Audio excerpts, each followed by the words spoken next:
Goeiedag liewe kyker, baie welkom by hierdie week se Bybelstudie geleentheid. Ons gaan hierdie week gesels uit 1 Johannes 5 uit, daarvan vers 1 af, en verlede week het ons met mekaar gepraat oor God se liefde, né? God wat ons onvoorwaardelik liefhet en daardie liefde wat ons lewe kom verander en ons moet daardie liefde uitleef en dit is wat hy graag van ons vra en verwag en ek hoop jy kon dit in die week regkry om daardie liefde dan ook uit te leef.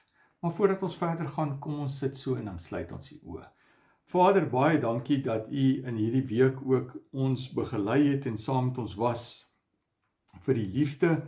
Ons kom bid vir die openbaring van die woord ook vandag, dat U deur die woord sal praat en die woord van ons sal oopbreek en verstaanbaar sal maak. Here, dankie dat U getrou is daarin. Ons loof en prys U en ons vra net vandag ook, Heilige Gees, dat U ons geestesoë en ore sal oopmaak vir hierdie woord. In Jesus naam bid ons dit. Amen. Goed, oudergewoonte, die teks verskyn op jou skerm en kom ons kyk daarvan hoofstuk 5 van vers 1 af. Hy sê, elkeen wat glo dat Jesus die Christus is 'n kind van God en elkeen wat vir die Vader liefhet, het ook die ander lief wat kinders van die Vader is. So hy kom sê vir ons dieselfde wat ons so 2 weke terug daar in hoofstuk 4 gesien het, verlede week gesien het, wanneer hy sê, maar ek moet bely, as ek bely dat Jesus die Christus is, dan weet ek dat die Gees van God in my is. En ek moet weet dat God my so lief het, dat hy Christus gestuur het vir my. Nou elkeen wat glo dat Jesus die Christus is, dat hy die Messias is, dat hy die Verlosser is, het die Gees dan in hom in. Elkeen wat sê dat Jesus eintlik God is 'n kind van God. Dan is jy 'n kind van God. So, jy hoef nie in jou lewe te wonder of jy 'n kind van God is nie. Ek en jy kan daardie sekerheid hê. En hierso staan dit baie duidelik. En in 5 vers 13 ook, wat hy sê, wie in die Seun van God glo, het die ewige lewe. En hier sê hy vir jou ook, as jy bely en glo dat Jesus die Christus is, God is die Verlosser is jy 'n kind van God. Dan is jy gered. So jy kan seker wees daarvan. En elkeen wat vir die Vader liefhet, soos ek die Vader liefhet, het ook ander lief wat kinders van die Vader is. Het ons mekaar lief. Verlede week het ons baie daarby stilgestaan om te sê, die Vader se liefde het my kom verander en daarom leef ek net daardie liefde uit. Ek kry die agape liefde, ek kry die as vrug van die Gees, as gawe van die Gees het ek daardie liefde wat ek dan uitleef. Vers 2, hieraan weet ons dat ons die kinders van God liefhet, wanneer ons God liefhet en sy gebooie onderhou. Hy sê vir jou baie duidelik, hoe weet ek dat ons die kinders van God liefhet? Hoe weet ek dat ek hierdie liefde uitleef? Hy sê, wanneer ek vir God liefhet en sy gebooie onderhou, dit wat hy sê, dat ek sal doen dit wat hy van my verwag. Want kyk, ek leef ons nou in 'n verhouding met God. Dis die belangrikste. Ek ken nie, ek weet nie net van hom nie, maar dit is nou 'n persoonlike verhouding waarin jy staan. En daai persoonlike verhouding moet die belangrikste verhouding in jou lewe wees. En jy wil niks doen wat daardie verhouding kan skade doen nie. So wanneer God met jou praat en vir jou sê jy moet die liefde uitleef, dan moet jy dit doen. En jy onderhou sy gebooie, dit wat hy graag van jou wil verwag, dit wat goed is vir hierdie verhouding, dit is wat jy uitleef. Vers 3, die liefde vir God bestaan dan daarin dat ons sy gebooie gehoorsaam. So as ek vir God liefhet, dan gaan ek sy gebooie gehoorsaam. As ek vir God liefhet, is hierdie verhouding met hom belangrik, en ek gaan nie optree iets doen wat hierdie verhouding gaan skade aandoen nie. So, sy gebooie is ook nie moeilik om te gehoorsaam nie, want enigeen wat 'n kind van God is, kan die sondige wêreld oorwin. So Johannes sê, God verwag van jou om op 'n bepaalde manier op te tree, om hierdie gebooie te gehoorsaam, om binne sy wil te leef. Nou sê hy vir jou, Jy moet nie nou gaan dink, dit is so moeilik om dit reg te kry nie. Hy sê nee. Jy doen dit mos nie uit jou eie uit nie. Dis hoekom hy vir jou die Heilige Gees gegee het.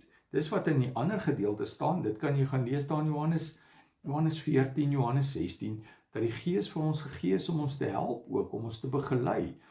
So, en Esegiel ook, wanneer hy sê, ek dink is hoofstuk 36, wanneer hy sê, maar onthou, ek sal jou nou help om volgens my wil te leef. Dis die nuwe bedeling waarin ek en jy leef.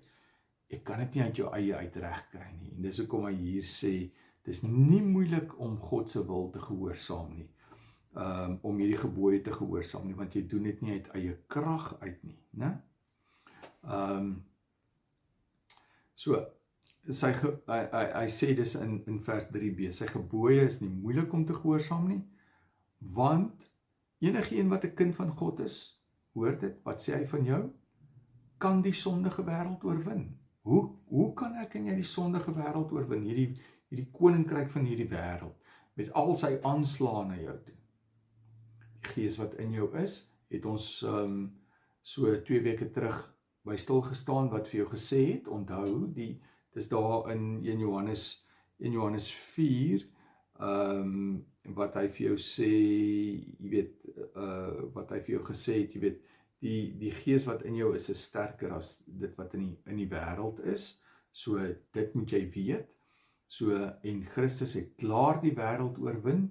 So daarom, omdat hy dit gedoen het en jy in hom is, daarom kan jy ook hierdie wêreld oorwin. En die oorwinning wat ons oor die wêreld behaal het, hoor hoe mooi praat hy. Hy sê, nie die oorwinning wat jy oor die wêreld gaan behaal nie. Kyk hoe positief praat hy. Hy sê, behaal het, omdat jy in Christus is die oorwinning reeds behaal. Christus het reeds gesterf en opgestaan. Hy sê, dis deur ons geloof. Want deur ons geloof is ek verbonde aan Christus. Soos Paulus sê, weer eens, in hom gewortel en in hom gegrondves. Daarom kan ek die wêreld oorwin. Uit my eie uit kan ek nie die wêreld oorwin nie. Maar omdat ek in Christus is, omdat ek glo dat Jesus die Christus is, kom woon hy met sy Gees in my, die sterker ene, wat my help om die wêreld te oorwin. Goed. En dit gee vir ons 'n rustigheid wanneer ons leef, né? Wie anders is dit wat die wêreld oorwin, as hy wat glo dat Jesus die Seun van God is? Sien, presies kom hy weer daarop na. Wie anders is dit? Hy sê, jy wat glo dat Jesus die Seun van God is, jy kan die wêreld oorwin. Jy, inderdaad sê hy, jy het die wêreld oorwin. Want jy is sterker, die een wat sterker is in jou. Nou kom ons gaan aan na vers 6 toe. Hy sê, die een wat deur die water en sy doop en die bloed van sy dood na ons toe gekom het, dit is Jesus. Hy roep hierdie stukke getuienis, né? Die doop en die bloed en die water, so 3 getuienisse wat hy daar roep. Hy sê is Jesus Christus. Nie net deur die water nie, maar deur die water en die bloed. Die Gees is die getuie daarvan, sê hy. Wat dit getuig oor Jesus Christus. En die Gees is die waarheid. Die Gees gaan niks, die Gees getuig net wat hy weer van Christus ook hoor, né, en van die Vader hoor. Gaan lees Johannes 14, gaan lees Johannes 16. Daar is dus 3 dinge wat getuig. Die Gees en die water en die bloed. En die 3 getuienisse stem ooreen. So dis 'n stewige, vaste getuienis. Ons aanvaar mense se getuienis. Hoeveel te meer die getuienis van God? Want dit is God wat getuig. En die getuienis handel oor sy Seun. Dat sy Seun werklik God is. Gesterf het, opgestaan het. Vir ons sondes gesterf het. Wie in die Seun van God glo, besit die getuienis in sy hart. Hoor dit. As jy in Jesus Christus glo, dan besit jy die getuienis in jou hart. So vanuit jou hart, hy sê dis die sentrum van jou bestaan, dis hoe die Bybel daaroor praat, vanuit die sentrum van jou bestaan, funksioneer jy nou heeltemal anderste. Oorwin jy die wêreld, tree met liefde op, né? Wie God nie glo nie, maak vir hom in die openbaar tot leenaar. Al het hy hierdie 3 getuienisse, maak jy hom tot leenaar. Want jy praat dan teen hierdie getuienisse, omdat hy nie die getuienisse glo wat God oor sy seun gelewer het nie. En die getuienis behels dit. God het ons die ewige lewe gegee. Hy het ons lewe kom verander, vir ons 'n nuwe lewe gegee, en die lewe, hoe kry ons die lewe? Hierso sê hy dit baie duidelik. Die lewe is deur sy seun Jesus Christus.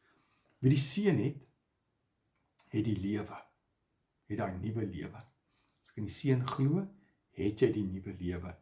Wie nie die seun van God het nie, het nie die lewe nie.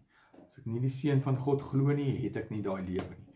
Weereens, soos wat ons ook al voorheen vir mekaar gesê het, ek en jy kan seker wees dat ons gered is. Want wie die seun het die lewe. Wie nie die seun het nie, het nie die lewe nie. As jy vandag sê, ek glo dat Jesus die Christus is, dan het jy die lewe. As jy dit met jou hele hart glo, dan het jy die lewe. Goed. Ek dink dit is wat ons vandag vir mekaar gaan sê.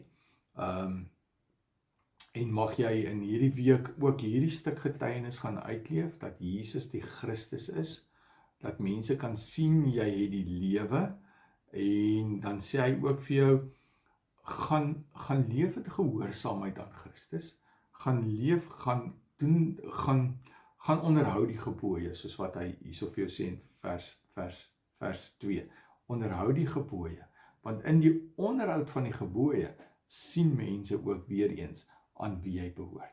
So baie sterkte vir jou daarmee, en weet net, God sal jou help daarin, want hy het vir jou sy gees gegee wat in jou is, om jou te begelei, om jou daarin te help ook. En weer eens Johannes praat daaroor, hy praat met hierdie gemeente, en hy sê, julle moet julle getuienisaksie uitleef.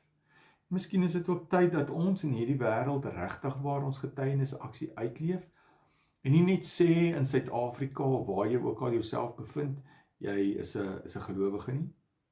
Leef dit. Dit nie net sê nie, leef dit, maak 'n verskil. Mag die Here jou daarin help. Kom ons sluit die oë. Hemelvader, ons kom bid vandag vir elke gelowige, dat jy elke gelowige sal help in hulle getuienisaksie om dit uit te leef. Dis nie aldag maklik nie, maar deur U wat in ons leef, is dit moontlik. Kom help ons daarmee, dat ons ook vir die wêreld wys wie en wat U is, dat U 'n liefdevolle God is, dat U 'n God is wat omgee, dat U 'n God is wat reeds die wêreld oorwin het, dat uit U en deur U en tot U is alle dinge, en aan U behoort die heerlikheid tot in alle ewigheid. Hemelvader, wees met ons in hierdie week, en lei vir ons. In Jesus naam bid ons dit. Amen.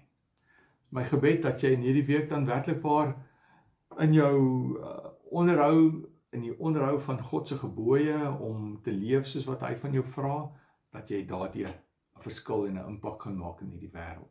Seën vir jou week, mag jy die genade van die Here ervaar.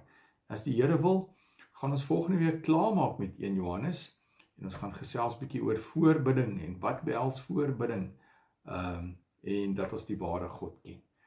Groete, tot volgende keer.